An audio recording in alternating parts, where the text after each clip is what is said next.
ನಮಸ್ಕಾರ ವೀಕ್ಷಕರೇ, ಸೂರ್ಯೋದಯ ಡಿಆರ್ ಚಾನಲ್ಗೆ ಸ್ವಾಗತ. ಇವತ್ತು ನಾವು ಪೂರಿ ಮತ್ತು ಆಲೂಗಡ್ಡೆ ಸಾಗು ಮಾಡೋದು ಹೇಗೆ ಅಂತ ಹೇಳಿ ತೋರಿಸ್ತಾ ಇದ್ದೀವಿ. ನೋಡಿ, ಈಗ ನಾವು ಸಾಗು ಮಾಡಿಬಿಡೋಣ ಡೈರೆಕ್ಟಾಗೆ. ನಾನು ಒಂದು ಬಾಣಲಿಗೆ ಒಂದು 3 ಚಮಚ ಎಣ್ಣೆ ಹಾಕ್ಕೊಳ್ತಾ ಇದ್ದೀನಿ. ಹಾಗೆ ನಾನು ಎರಡು ಆಲೂಗಡ್ಡೆ ಬೇಯಿಸಿಟ್ಟಿದ್ದೀನಿ. ನೀಟಾಗಿ ಮೆತ್ತಗೆ ಬೆಂದಿರಬೇಕು. ಅದು ಬೆಂದು ರೆಡಿ ಇದ್ದರೆ ನಾವೆಲ್ಲ ಕಟ್ ಮಾಡಿರೋದು ರೆಡಿ ಇರುತ್ತೆ, ಬೇಗ ಮಾಡ್ಕೊಂಬಿಡ್ಬೋದು. ಈಗ ನೋಡಿ, ಎಣ್ಣೆ ಬಿಸಿ ಆದಮೇಲೆ ನಾವು ಇದಕ್ಕೆ ಸ್ವಲ್ಪ ಸಾಸಿವೆ ಹಾಗೆಯೇ ಸ್ವಲ್ಪ ಜೀರಿಗೆ ಒಗ್ಗರಣೆಗೆ ಹಾಕ್ಕೋಬೇಕಾಗತ್ತೆ. ಒಂದು ಕಾಲು ಚಮಚ ಹಾಕ್ಕೊಂಡ್ರೆ ಸಾಕು. ಉರಿ ಸ್ವಲ್ಪ ಕಡಿಮೆನೇ ಇಟ್ಕೊಂಡಿರಿ, ಎಣ್ಣೆ ಕಾದಿರುತ್ತಲ್ಲ ಮತ್ತೆಲ್ಲ ಕಪ್ಪು ಆಗ್ಬಿಡುತ್ತೆ. ಇದಾದಮೇಲೆ ನಾನು 4 ಹಸಿಮೆಣ್ಸಿನ್ಕಾಯಿ ಸೀಳು ಹಾಕ್ಕೊಂಡಿದ್ದೀನಿ. ನೋಡಿ, ಇದನ್ನೆಲ್ಲ ನೀಟಾಗಿ ನಾವು ಇದಕ್ಕಾಗೇ ನಾವು ಸ್ವಲ್ಪ ಕರಿಬೇವು ಹಾಕ್ಕೊಂಬಿಡೋಣ. ಕರಿಬೇವು ಹಾಕ್ಕೊಂಡು ನೀಟಾಗಿ ಫ್ರೈ ಮಾಡ್ಕೊಳ್ಳೋಣ. ನೋಡಿ, ಈ ಥರ ನೀಟಾಗಿ ಸಣ್ಣ ಉರಿಯಲ್ಲೇ ನಾವು ಫ್ರೈ ಮಾಡಿಕೊಂಡ್ರೆ ಸಾಕು. ಎಣ್ಣೆ ಕಾದಿರುತ್ತೆ, ಇಲ್ಲಾಂದರೆ ಬೇಗ ಮತ್ತೆ ಕಪ್ಪಗಾಗ್ಬಿಡುತ್ತೆ. ನೀಟಾಗಿ ಫ್ರೈ ಮಾಡ್ಕೊಳ್ಳೋಣ. ನೋಡಿ, ಈಗ ಓಕೆ. ಇವಾಗ ಈರುಳ್ಳಿ ಹಾಕಬೇಕಲ್ವಾ, ಸ್ವಲ್ಪ ನೀಟಾಗಿ ಮೆಣಸಿನ್ಕಾಯಿ ಫ್ರೈ ಆಗಬೇಕು. ಹಾಗೆ ಇದ್ದರೆ ಅದು ಚೆನ್ನಾಗಿರಲ್ಲ. ನೋಡಿ, ನೀಟಾಗಿ ಫ್ರೈ ಆದಮೇಲೆ ನಾನು 2 ಈರುಳ್ಳಿ, ಮೀಡಿಯಮ್ ಸೈಜಿಂದು 2 ಈರುಳ್ಳಿ ಕಟ್ ಮಾಡಿಟ್ಟಿದ್ದೆ ಸಾಗುಗೆ.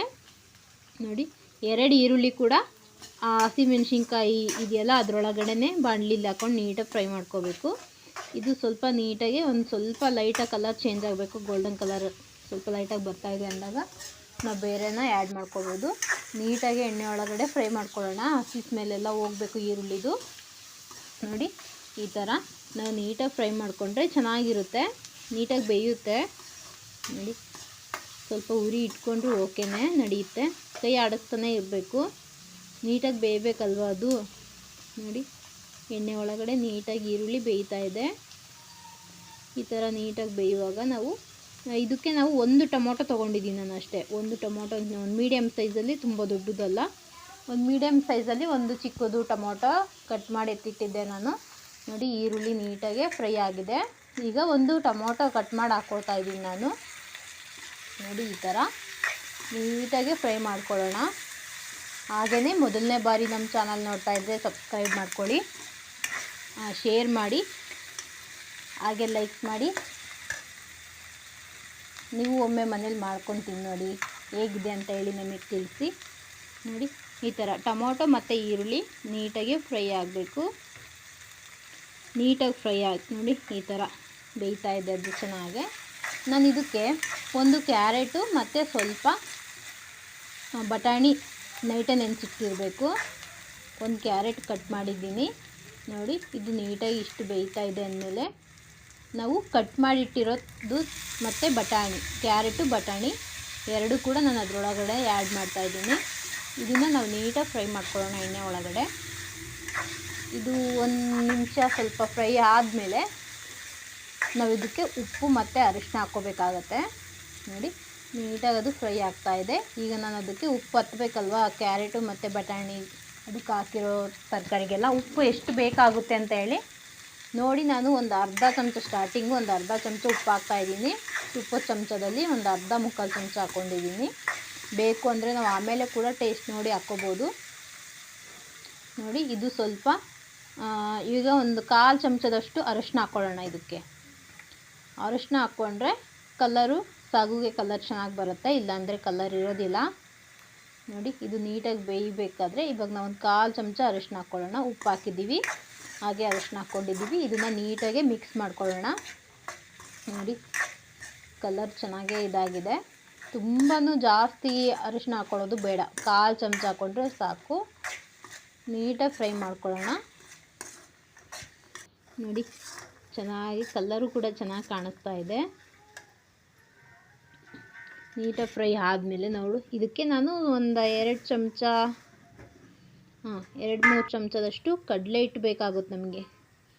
ಕಡಲೆ ಹಿಟ್ಟು ಒಂದು ತುಪ್ಪ ಚಮಚದಲ್ಲಿ 3 ಚಮಚ ಹಾಕ್ಕೊಳ್ತಾ ಇದ್ದೀನಿ ನಾನು. ಕಡಲೆ ಹಿಟ್ಟು ಏನಕ್ಕೆ ಅಂತ ಅಂದರೆ ಅದು ಗ್ರೇವಿ ಚೆನ್ನಾಗಿ ಬರುತ್ತೆ. ಆಲೂಗಡ್ಡೆದಲ್ವ, ನಾವು ಇದಕ್ಕೆ ಬೇರೆ ಏನು ಮಸಾಲೆ ಹಾಕ್ತಾ ಇಲ್ಲ. ಕಡಲೆ ಹಿಟ್ಟು ಹಾಕೋದ್ರಿಂದ ಗ್ರೇವಿ ಥರ ಥಿಕ್ನೆಸ್ ಬರುತ್ತೆ. ಅದಕ್ಕೋಸ್ಕರನೇ ಈಗಲೇ ಹಾಕ್ಕೊಳ್ತಾ ಇದ್ದೀನಿ. ಅದನ್ನು ಹಸಿ ಸ್ಮೆಲ್ ಹೋಗೋವರೆಗೂ ಹಿಟ್ಟಿಂದು ಸ್ಮೆಲ್ ಇರುತ್ತೆ. ನೀಟಾಗಿ ತರಕಾರಿ ಜೊತೆ ಫ್ರೈ ಮಾಡ್ಕೊಳ್ಳೋಣ. ನಾನು ಈಗಲೇ ಅದಕ್ಕೇನು ನೀರೇನು ಹಾಕ್ತಾಯಿಲ್ಲ. ಇದು ಸ್ವಲ್ಪ ನೀಟಾಗಿ ಬೆಂದ ಮೇಲೆ ನೀರು ಹಾಕ್ಕೊಳ್ಳೋಣ. ಈಗ ನೋಡಿ ನಾನು ಇಷ್ಟಕ್ಕೆ 1 ಕಪ್ಪು 1.5 ಕಪ್ಪು ನೀರು ಹಾಕ್ಕೊಳ್ತಿದ್ದೀನಿ. ಅದು ಫುಲ್ ಥಿಕ್ನೆಸ್ ಬರುತ್ತೆ. ತರಕಾರಿ ಅದರಲ್ಲಿರೋ ಕ್ಯಾರೆಟು ಬಟಾಣಿ ಕೂಡ ಬೇಯಬೇಕಲ್ವಾ. ನೋಡಿಬಿಟ್ಟು ನಮಗೆ ಎಷ್ಟೆಷ್ಟು ಬೇಕು ಅನಿಸುತ್ತೆ ಅಂತ ಹೇಳಿ ನಾವು ನೀರು ಆ್ಯಡ್ ಮಾಡ್ಕೋಬೋದು. ನೋಡಿ ನೀಟಾಗಿ ಇದು ಕುದಿಬೇಕು ಚೆನ್ನಾಗೆ. ನಾವು ಹಾಗೆ ಹಾಕ್ಬಿಟ್ರೆ ಒಂದೊಂದು ಸಲ ಅದು ಇದಾಗ್ಬಿಡುತ್ತೆ, ಸ್ಮೆಲ್ ಹೋಗೋದಿಲ್ಲ. ಕಲಸಿ ಕೂಡ ಹಾಕ್ಬೋದು ನಾವು. ಒಂದು ಬೌಲಲ್ಲಿ ಸ್ವಲ್ಪ ಹಿಟ್ಟು ಮತ್ತು ನೀರು ಹಾಕಿ ಕಲಸಿ ಹಾಕ್ಬೋದು, ಹಸಿ ಸ್ಮೆಲ್ ಹೋಗೋದಿಲ್ಲ. ಹಾಗಾಗಿ ನೋಡಿ ಈ ಥರ ನೀಟಾಗಿ ಫಸ್ಟ್ ಹಿಟ್ಟು ಹಾಕ್ಬಿಟ್ಟು ನೀಟಾಗಿ ಕಲಸಿ ಆಮೇಲೆ ಎಷ್ಟು ಬೇಕೋ ಆಗುತ್ತೋ ಅಷ್ಟು ಸ್ವಲ್ಪ ನೀರು ಆ್ಯಡ್ ಮಾಡಿಕೊಂಡ್ರೆ ಸ್ಮೆಲ್ ಹೋಗಿರುತ್ತಲ್ವಾ, ಹಾಗಾಗಿ ಚೆನ್ನಾಗಿರುತ್ತೆ. ಏನು ಸ್ಮೆಲ್ ತಿನ್ನುವಾಗ ಸ್ಮೆಲ್ ಅನಿಸೋದಿಲ್ಲ ಕಡಲೆ ಹಿಟ್ಟಿಂದು. ಇದು ನೀಟಾಗಿ ಫ್ರೈ ಮಾಡ್ಕೋಬೇಕು ನಾವು. ಹಾಗೆಯೇ ನಾವು ಆಲೂಗೆಡ್ಡೆ ತೊಗೊಂಡಿದ್ದೀನಲ್ಲ, ಅದು ನಿಮಗೆ ಫುಲ್ ಸ್ನ್ಯಾಶ್ ಆಗಬೇಕು ಅಂದರೆ ಫುಲ್ ಸ್ನ್ಯಾಶ್ ಮಾಡಿ ಹಾಕಿ. ಇಲ್ಲ ಸ್ವಲ್ಪ ಗೆಡ್ಡೆ ಥರ ಆಲೂಗೆಡ್ಡೆ ಸಿಗಬೇಕು ಅಂತಂದರೆ ಮೀಡಿಯಮ್ ಸ್ನ್ಯಾಶ್ ಮಾಡಿ ಹಾಕಿ. ಅದು ಹಾಕಿಬಿಟ್ಟು ಕೂಡ ನೀಟಾಗಿ ಇದರೊಳಗಡೆ ಮಿಕ್ಸ್ ಮಾಡ್ಕೊಳ್ಳೋಣ. ನೋಡಿ ಈ ಥರ ನೀಟಾಗಿ ಮಿಕ್ಸ್ ಮಾಡಿಕೊಂಡು ಅದರಲ್ಲೂ ಕೂಡ ನಾವು ನೀಟಾಗಿ ಆಲೂಗಡ್ಡೆ ಸ್ನ್ಯಾಶ್ ಮಾಡ್ಕೋಬೋದು ಬೇಕು ಅಂದರೆ.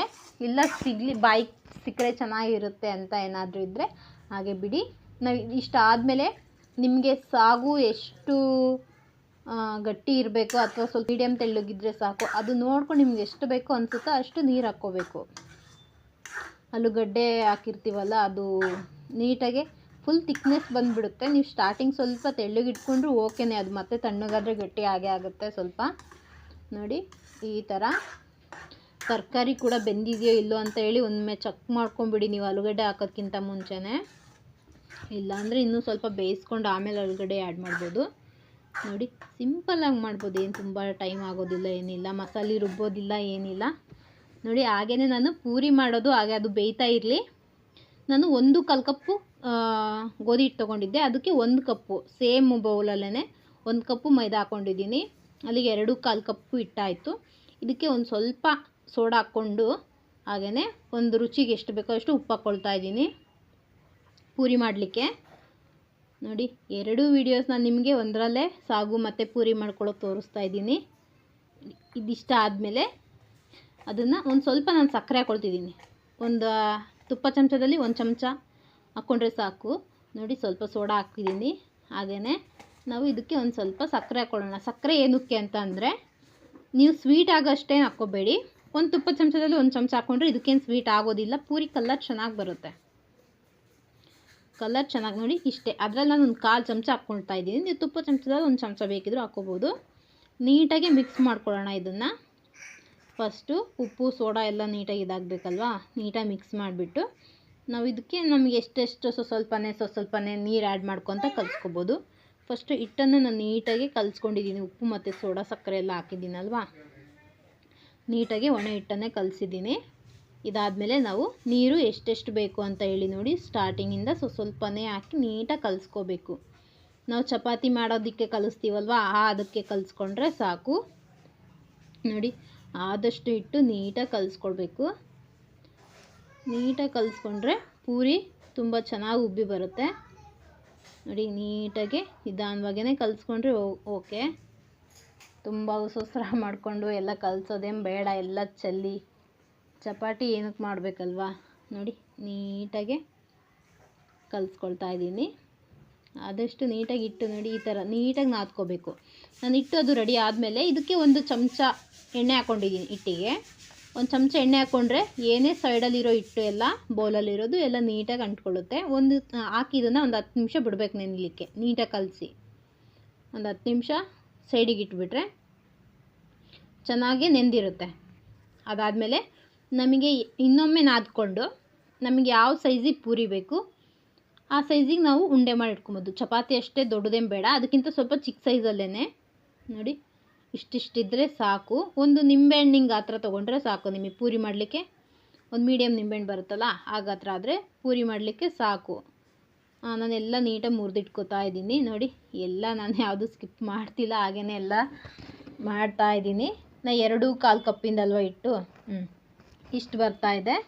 ನೋಡಿ ಈ ಥರ ನೀಟಾಗಿ ರೆಡಿ ಮಾಡಿ ಇಟ್ಕೊಂಡ್ಬಿಟ್ರೆ ಎಣ್ಣೆ ಕಾದಿರುತ್ತಲ್ವ, ನಾವು ಬೇಗ ಬೇಗ ಕರೆದು ಮಾಡಿಬಿಡೋದು. ನೋಡಿ ಈ ಥರ ಎಣ್ಣೆ ಬಿಸಿ ಮಾಡಲಿಕ್ಕೆ ಇಟ್ಟಿದ್ದೆ. ಹಾಗೆಯೇ ಸ್ಟೀಮ್ ಸ್ವಲ್ಪ ದೊಡ್ಡದಾಗೆ ಇಟ್ಕೋಬೇಕು, ಎಣ್ಣೆ ಚೆನ್ನಾಗಿ ಕಾದಿರಬೇಕು ನಾವು ಪೂರಿ ಮಾಡೋ ಟೈಮಲ್ಲಿ. ನೋಡಿ ತುಂಬ ಕಷ್ಟನೇ ಆಗೋದಿಲ್ಲ, ಪಟ್ ಪಟ್ ಅಂತೇಳಿ ಪೂರಿ ಮಾಡಿಬಿಡ್ಬೋದು.